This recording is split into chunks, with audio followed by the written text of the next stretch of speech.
Halo, selamat pagi. Puji Tuhan, kita kembali lagi. Kita bertemu kembali pada siang hari ini, pagi hari ini. Semua karena kemurahan Tuhan. Kita kembali akan melanjutkan pembacaan kita. Kita sudah sampai di Matius pasal 2. Sebelumnya itu, terlebih dahulu, mari kita berdoa. Terima kasih Tuhan Yesus. Terpujilah Engkau. Kau sungguh baik. Pada kesempatan yang indah ini, kami mengucap syukur karena begitu besar kasih-Mu, penyertaan-Mu sepanjang malam sampai saat ini kami bertemu kembali. Semua karena perkenanan Tuhan. Kami rindu datang pada Tuhan, mencari wajah Tuhan, membaca sebagian dari firman Tuhan. Karena firman-Mu adalah pelita bagi kaki kami dan terang bagi jalan kami. Kami percaya setiap firman-Mu yang sudah kami baca tidak akan kembali dengan sia-sia. Oleh karena itu Tuhan, terpujilah Engkau buat kami, supaya kami tidak lupa akan firman-Mu. Dalam nama Yesus, haleluya. Amin. Matius pasal 2 ayat 1 sampai 23.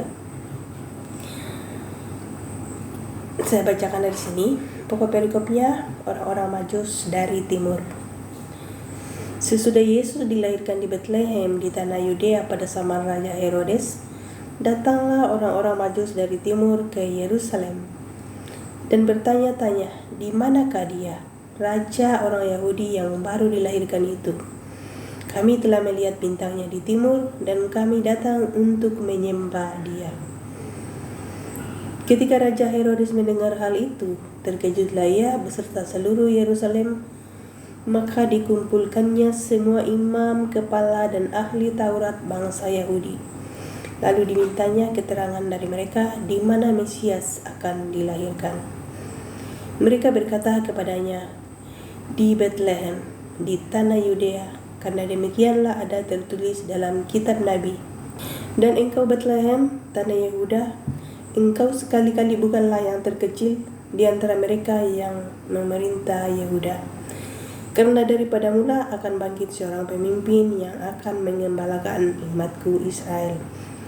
Lalu dengan diam-diam Herodes memanggil orang-orang Majus itu dan dengan teliti bertanya kepada mereka bila mana bintang itu nampak. Kemudian ia menyuruh mereka ke Betlehem, katanya, pergilah dan selidikilah dengan seksama hal-hal mengenai anak itu, dan segera sesudah kamu menemukan dia, kabarkanlah kepadaku, supaya aku pun datang menyembah dia. Setelah mendengar kata-kata raja itu, berangkatlah mereka, dan lihatlah, bintang yang mereka lihat di timur itu mendahului mereka sehingga tiba dan berhenti di atas tempat di mana anak itu berada. Ketika mereka melihat bintang itu, sangat bersukacitalah mereka. Maka masuklah mereka ke dalam rumah ibadah itu dan melihat anak itu bersama Maria, ibunya, lalu sujud menyembah dia. Mereka pun membuka tempat harta bendanya dan mempersembahkan persembahan kepadanya, yaitu emas, kemenyan, dan mur. Dan ketika diperingatkan dalam mimpi supaya jangan kembali kepada Herodes, maka pulanglah mereka ke negerinya melalui jalan lain. Penyingkiran ke Mesir. Setelah orang-orang Majus itu berangkat, nampaklah malaikat Tuhan kepada Yusuf dalam mimpi dan berkata, bangunlah, ambillah anak itu serta ibunya, larilah ke Mesir dan tinggallah di sana sampai aku berfirman kepadamu, karena Herodes akan mencari anak itu untuk membunuh dia.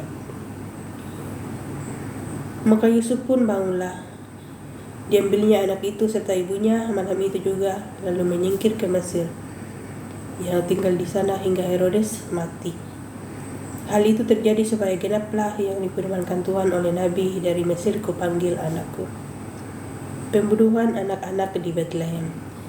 Ketika Herodes tahu bahwa ia telah diperdayakan oleh orang-orang Majus itu, ia sangat marah. Lalu ia menyuruh membunuh semua anak di Betlehem dan sekitarnya, yaitu anak-anak yang berumur 2 tahun ke bawah, sesuai dengan waktu yang dapat diketahuinya dari orang-orang Majus itu.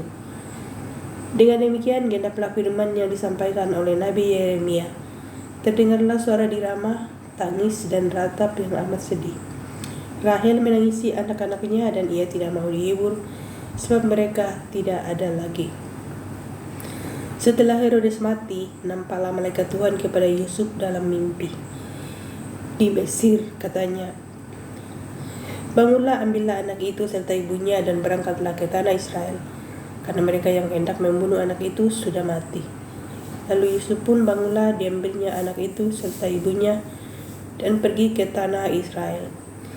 Tetapi setelah didengarnya bahwa Arkelaus menjadi raja di Yudea, menggantikan Herodes, ayahnya, ia takut ke sana karena dinasihati dalam mimpi, pergilah Yusuf ke daerah Galilea. Setibanya di sana, ia pun tinggal di sebuah kota yang bernama Nazaret. Hal itu terjadi supaya genaplah firman yang disampaikan oleh nabi-nabi bahwa ia akan disebut orang Nazaret. Sampai demikianlah firman Tuhan. Kita adalah orang yang berbahagia, karena orang yang berbahagia adalah orang yang mendengarkan firman lalu mempraktekkan dalam kehidupan sehari-hari. Tuhan Yesus memberkati, selamat beraktivitas, Shalom dan Immanuel.